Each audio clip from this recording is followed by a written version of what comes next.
And thank you very much. Well, what's hiding in the walls of your house? There's a new invader moving into the Southland, and it's eating away at homes. CBS 2's Christine Lazar shows us what you can do to protect your house. From the front, their house looks picture perfect, full of the character and charm this tree-lined neighborhood in Carthay Circle prides itself on. But take a walk into the backyard, and the nightmare Judy and Walter Moore have been living for the past 2 years is overwhelmingly apparent. It's a wreck. There's no stucco on the back, the windows are gone, there's particle board and torn plastic. It looks like somebody who's in the middle of tearing down a house.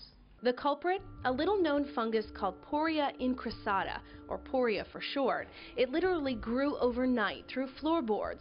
It was like nothing the Moores had ever seen. It came up through 3/4-inch oak flooring, and it looked like French baguettes. You know, you get that Pillsbury dough in a roll. It looked like that was growing up through the floor and around my shoes. It was creepy. Initially, the Moores thought the mysterious fungus was confined to their bathroom closet, where a pipe came uncapped. But when a removal team came out to their house, they learned it had spread. Poria can eat an inch of wood per day, and the Moores say their insurance company, Safeco, waited 57 days after their claim to send a mold and fungus inspector out. Once there, the crews dressed in hazmat gear broke the news to the Moores.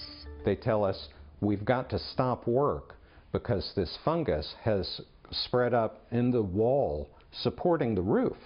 And they had to bring in other contractors to put up a false wall to keep the roof from collapsing. Luis de la Cruz is a local expert on Poria, which is often called the house-eating fungus. Seen here in a home infested in Brentwood this month. He's been to homes with Poria in Long Beach, Thousand Oaks, Newport Beach. De la Cruz has seen thousands of homes with Poria during his career. It can destroy major portions of the house in about 6 to 8 months. And unlike most molds and funguses, Poria doesn't need moisture like a plumbing leak to grow.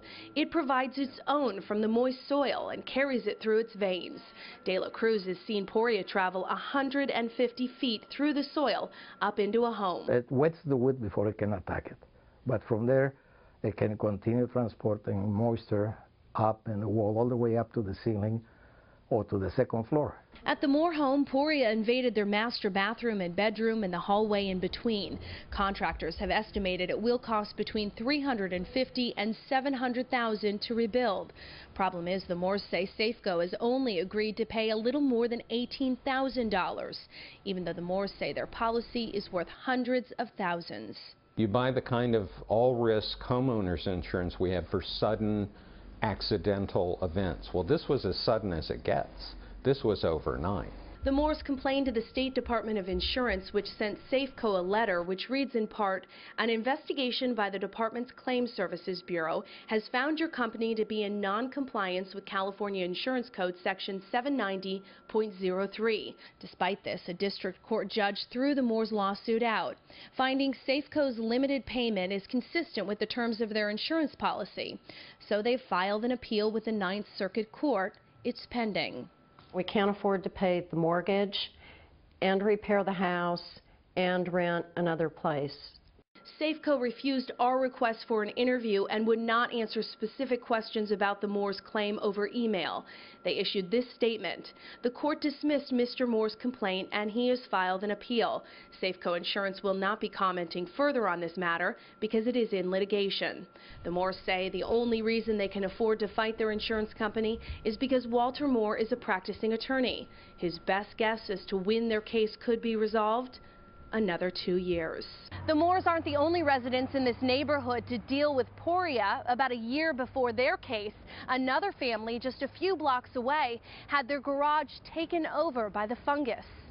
De la Cruz says Poria typically blooms in November and May, so we're going into another season of this destructive fungus.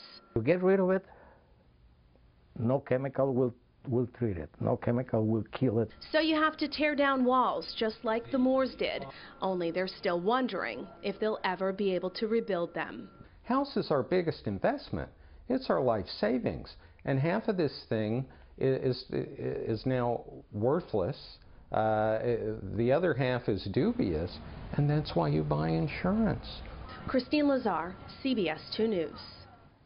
Some scientists speculate poria can thrive in homes where major landscaping has been done within 2 years, since the landscaping soil can come from all different sources.